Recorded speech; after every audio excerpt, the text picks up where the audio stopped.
Jalen Suggs and the Orlando Magic have yet to reach an agreement on his rookie scale extension. The deadline is tomorrow. In today's video, we're going to be talking about what is the holdup, what is Jalen Suggs asking for, and what exactly is the Orlando Magic's side of this. Guys, this contract situation was supposed to be, already settled, but we are less than 24 hours away from the deadline for Jalen Suggs and the Orlando Magic. So this might be a valid crash out reason. There's no real reason that has been reported why these two sides have not been able to reach an agreement, but here we are 1 day out. Guys, we're going to be talking about all aspects of this contract negotiation in this video, or at least all of what we know. But first of all, I wanted to say a big thank you to everybody who watched the Mac McClung video. That support on that specific video has been great to see. We are trying to build an Orlando Magic community here on YouTube, here on Magic Digest, and I think we're well on our way as the Orlando Magic tip off Wednesday against the Miami Heat. But first, guys, we're going to be talking about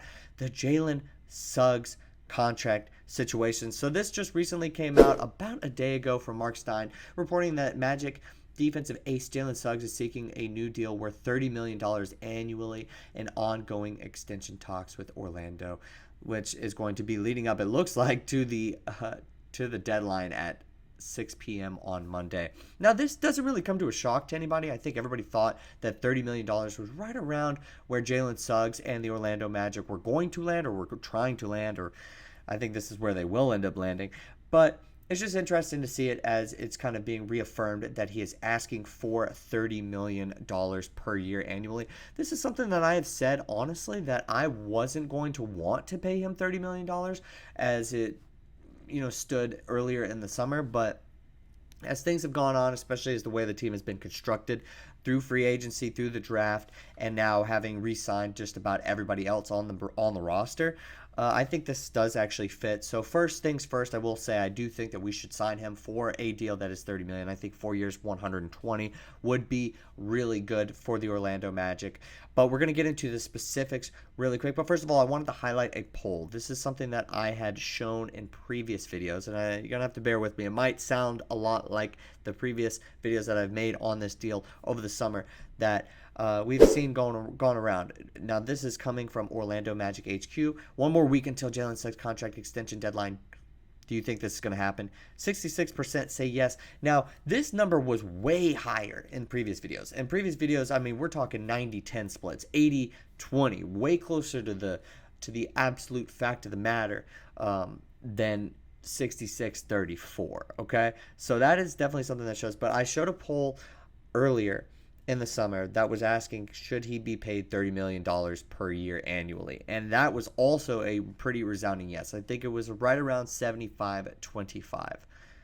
I'm a little bit more concerned right now as far as whether or not he is going to get that money if we were to leave him unsigned and into restricted free agency, because he wouldn't just get $30 million. He probably would get way more.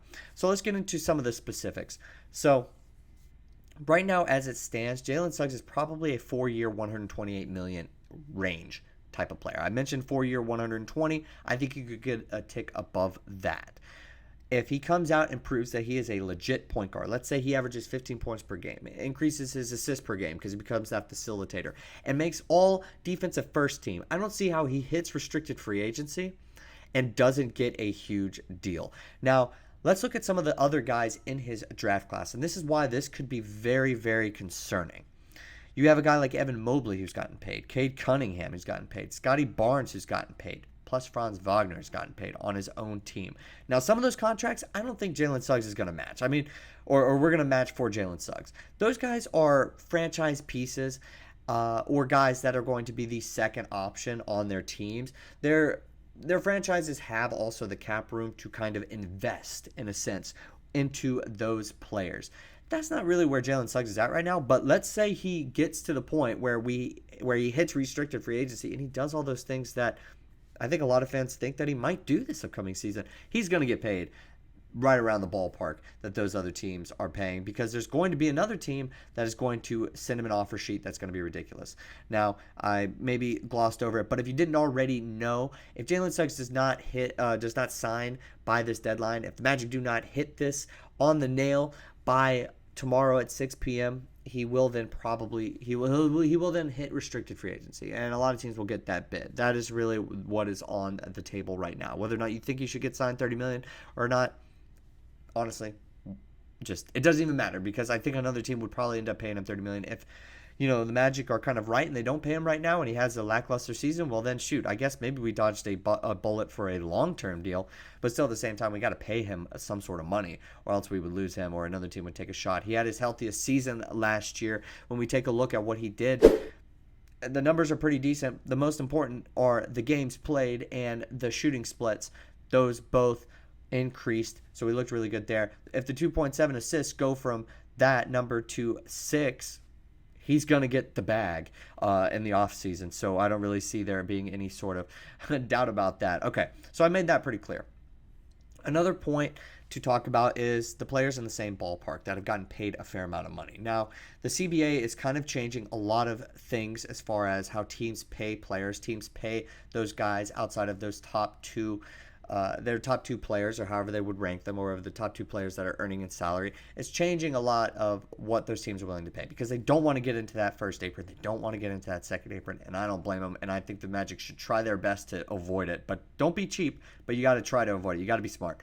Emmanuel quickly, 5 years, $175 million deal with Toronto. That puts him at 23.1% of the team's cap, or the salary cap, I should say. He's the borderline second option for the Raptors. They have RJ Barrett, they have Bruce Brown, they have Jakob Poeltl. That's 18.3%, 16.4%, and 13.9% of their cap. That's a lot right there, I know, to take in. But Scottie Barnes' new contract, his kicks in this season. Brown is at $23 million, and quickly has, pretty much, he's proved that he's a good young guard, and he's certainly improved in his time with the Raptors. So that is probably the higher end of what he could potentially get paid. Other guys include Jaden McDaniels. That's probably more so where he could end up. 5 years, $131 million.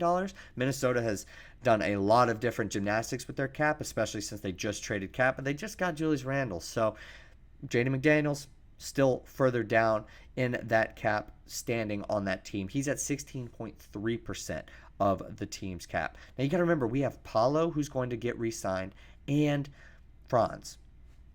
Those guys are pretty much definitely going to be the top two guys on the roster as far as paid. KCP, you think he would be here for more than 2 years, but we're looking maybe even further past that. And obviously Isaac's deal is more front-loaded, so his percentage is going to continue to go down. Everybody else has been on a team-friendly deal, so that does make you think that they should want to try to bring out the Brinks truck for Jalen Suggs, but it just hasn't happened yet. But looking around to some of the other players, you're going to want to see them end up paying him probably somewhere around those guys. Rudy Gobert's contract for the Timberwolves, 31.2% of the cap. Anthony Edwards, 30%. Karl Anthony Towns, before he was traded, was 35%. So that was whenever they made the deal to invest in Jaden McDaniels. I think that that's where it'll be.